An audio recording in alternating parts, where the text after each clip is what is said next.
Good morning. My name is Netanel Klein of Beit Midrash Zichron Dov, and this video is part of the Daily Dose series brought to you by the Beit Midrash, the summer edition. If possible, please subscribe to our YouTube channel and press the like button on this video, because through the magic of YouTube, it can cause this video to be available to more people. Thank you. So for my videos, I wanted to talk about happiness in Judaism, specifically how happiness is an integral part of many of the mitzvot. Rabbi Nachman of Breslov is famous for having said, "Mitzvah gdola liot b'simcha tamid." It's a great mitzvah to always be joyous. But specific mitzvahs that the Torah commands us have their own aspect of joy to them. And today I wanted to talk about Pesach, Shavuot, and Sukkot, the three major festivals. In Parshat Re'eh, in Sefer Dvarim, we're told several times to be joyful on these festivals. In chapter 16, verse 11, we're told, "V'samachta lifnei Hashem Elokecha," you should be joyous before the Lord your God. "Ata uvincha uvitecha, v'avdecha v'amatcha v'levi asher bisharecha." You, your son, your daughter, your male servant, your female servant, the Levi in your community, v'hager v'yatom v'almana asher b'kirbecha, and the stranger, the widow, and the orphan in your community, meaning you have to include everyone in your holiday celebration, not only your immediate family. We're also told in verse 14, "V'samachta b'chagecha," be joyous in your festival, and in verse 15, "Shivat yamim tachog," you should celebrate for 7 days, "V'hayita ach samech," and you should be joyous. But what's the nature of rejoicing on the festivals? Does that mean we need to focus on themes that are specific to the holiday? Or is it possible to rejoice in other manners as well? So the Mishnah in Moed Katan 8b and the Gemara there have a discussion that can offer some value insight to uncover the essence of the three major holidays. The Mishnah there states, "Ein nosin nashim b'moed." One may not marry a woman on the festival. This is talking about the intermediate days of the festival, Chol HaMoed. You're not allowed to get married. And the Gemara asks, why?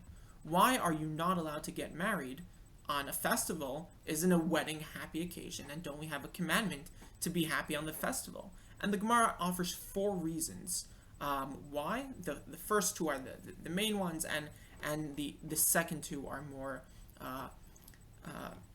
minor reasons. So the first answer that the Gemara says is Ein me'arvin simcha b'simcha. We don't mix one joy with another joy, meaning we have a joy for each event. We have a time to celebrate for each event separately, and we shouldn't mix them together. The second reason the Gemara mentions is because it says "V'samachta b'chagecha," the pasuk that I mentioned beforehand, rejoice in your holiday, and the Gemara explains "B'chagecha velo be'ishtecha." You should rejoice in your holiday and not in your wife, meaning that you should focus on the celebration, on the festival, and not preoccupy yourself with having to rejoice with your new wife. The third reason given by the Gemara is because of the exertion, meaning a lot of work goes into preparing a wedding, and especially on the wedding day, and we have a commandment, we have a prohibition of excessive exertion on Chol HaMoed, and therefore we try to avoid weddings. And the fourth reason the Gemara gives is because of bitul priya or revia, the neglect of the mitzvah to be fruitful and multiply, meaning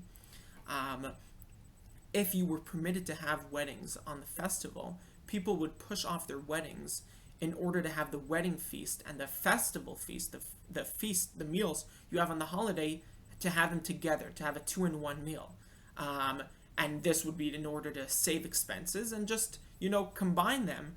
And because people would push off their weddings in order to do this, it would cause them to push off the mitzvah of procreation, which you can only fulfill once you're married. And due to that reason, the Gemara says you're not allowed to have weddings on the festivals. So those are the 4 reasons the Gemara gives. But the one that I really stands out to me is mixing a joy with another joy. Is that each event and each occasion in our lives has its own time to celebrate, and we should only focus on that and not try to mix in other things. And so, for example, when it comes to the holidays, each holiday has its own agricultural celebration, for example. Chag HaPesach, Pesach is known as Chag HaKatzir, which is commemorating the cutting of the wheat crops. Shavuot is known as Chag HaBikurim, which marks the offering of the first fruit, the first ripened fruits. And Sukkot is referred to as Chag HaAsif, celebrating the harvest of the wheat crops. I also spoke more about Sukkot in the Daily Dose videos, in a previous edition of the Daily Dose videos. But we see that each holiday has its own unique aspect to it, and that's what we're commanded to celebrate. Not to try and mix in other things, but to only focus on what's in front of us and the unique aspects and parts of that festival. Have a great day, and looking forward to the next videos.